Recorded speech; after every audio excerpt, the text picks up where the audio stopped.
Belford goes to the prison and is appalled by the situation. Clarissa had been accosted in the street on her way out of church and, despite her fear of the strange men, is forced to go with them into a carriage. Sally Martin had been waiting at the officer's house that serves as a prison, and she accuses Clarissa of trying to cheat Mrs. Sinclair out of £150 she owed for her lodging. She mocks Clarissa, frequently calling her Miss and pointing out that she is not married. Clarissa refuses any food or drink and also refuses to write to any of her friends for the money. She insists that she will not see any man.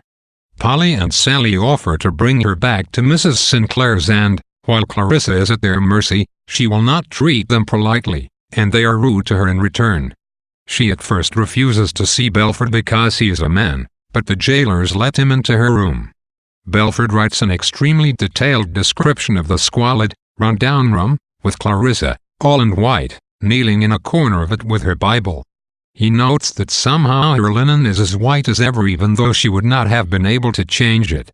Belford eventually gains her trust and she goes with him back to her lodgings. She is very ill and weak. Dr. H., recommended by Belford, visits Clarissa. She has no money but insists on paying him, so she gives her landlady a diamond ring in exchange for a loan. Unable to write, she dictates a letter to be sent to Anna. Belford visits Clarissa at her lodgings and pleads for Lovelace. She convinces him that she does not hate Lovelace, and sincerely wishes for his reformation, but she maintains that she will never see him again. Belford calls her an angel and asks Lovelace how he could have treated her as he did. Clarissa begins to feel better and is grateful for her comfortable, safe situation and for the paternal treatment of Dr. H. Belford goes to visit Belton, who is dying, and he reflects again upon the folly of the rakish life, resolving to reform and marry if he can, and attributing the resolution to Clarissa's influence on him. Clarissa sells some of her clothes so that she can pay for her expenses. Hickman visits Lovelace in order to ascertain his earnestness about marrying Clarissa. Lovelace mocks his formality and seriousness, and he shocks Hickman by saying that Clarissa has in fact left him for another suitor. Lovelace then reveals that the suitor is Death. Hickman leaves disconcerted but convinced that Lovelace is serious. Mrs. Smith, the owner of Clarissa's new accommodation, asks Clarissa and Belford to join her and her husband in celebrating their anniversary. Clarissa will not, and she takes the occasion to relate her story to the people of the house. Everyone is convinced that she is an angel. Clarissa writes to Arabella to ask her to intercede with her father.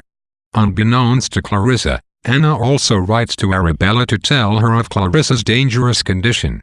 An exchange of insulting letters between the two follows.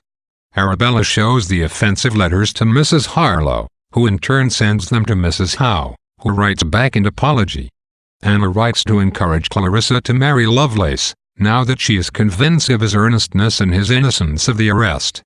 Clarissa writes that she believes in both his earnestness and innocence, but she will still not marry Lovelace, saying she has more pleasure in thinking of death than of a husband. Mrs. Norton writes and tells Clarissa that the Harlows would have extended favor to her before Anna's letters angered them. Clarissa chides Anna for taking such freedoms with her family.